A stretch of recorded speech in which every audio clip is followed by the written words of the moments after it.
Hello everybody, and welcome back to the Helix. Today on the Helix, we'll be going over the rest of Journey to Nyx, as we've got the whole spoiler to us, and we're just going to touch on the highlights. So, let's get started.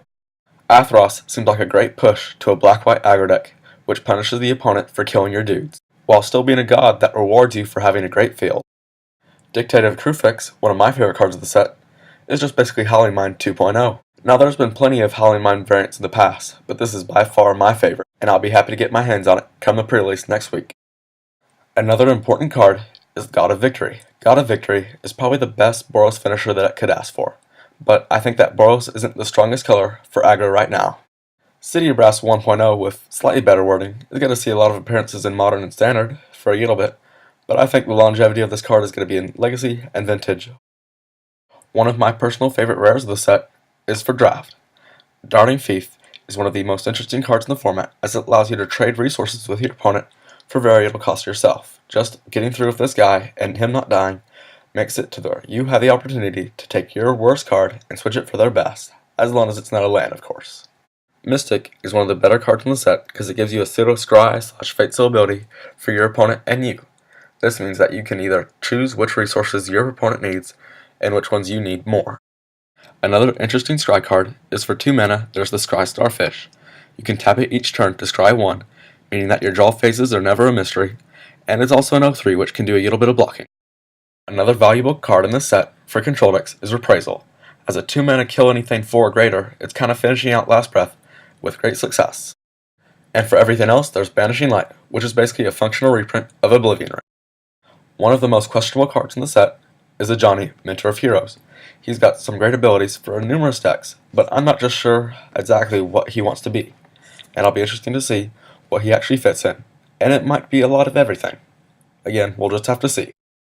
A deck I'd like to brew up is Sage of Hours. Sage of Hours is a 2 mana 1/1 with Heroic gives itself a +1 counter, but where the money is of this card is you can remove all the +1 counters, which means that you're not going to be doing too crazy stuff with Solidarity of Heroes, excluding pushing them over, but if 5 more of those counters were removed, then you take an extra turn after this one. It is interesting to say though that cards like Give are almost Time Walk with this card. Another interesting card that this set provides is Disciple. Disciple is a 2 mana 1/3 that when it untaps, you can search your deck for a card that you discard the card in your hand with the same cost. This means that this has a lot of potential, and I'm really curious to see where this lands up in any format really. Journey to Nyx is showing off a lot of great enchantment creature version cards, and Brain Maggot is no different, as a Tide Horror Sculler, which still dies and gives your opponent the card back. It's a bit weak as a 1/1, but I think that this is a sizable threat still, and I'll be curious to see how it lands up in any format.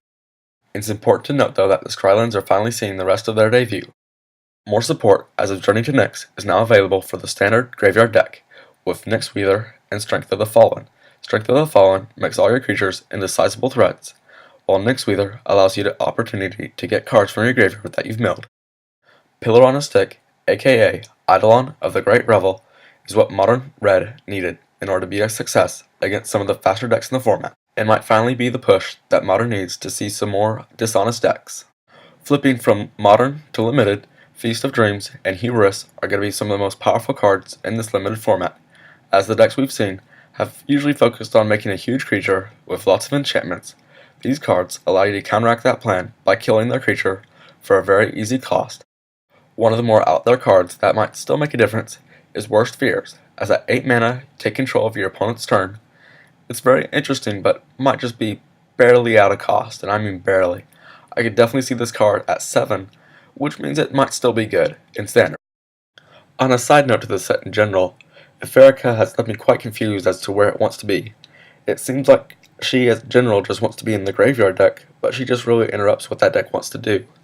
And then on the other hand, the control deck, with cards like Abrupt Decay using this card, really feels like it just needs a threat. Well guys, overall, that's Journey to Nyx, and I'm really satisfied with the set. It's one of the better ones we've had in a while, and I hope it really stacks out that way. And as always, Jesus loves you.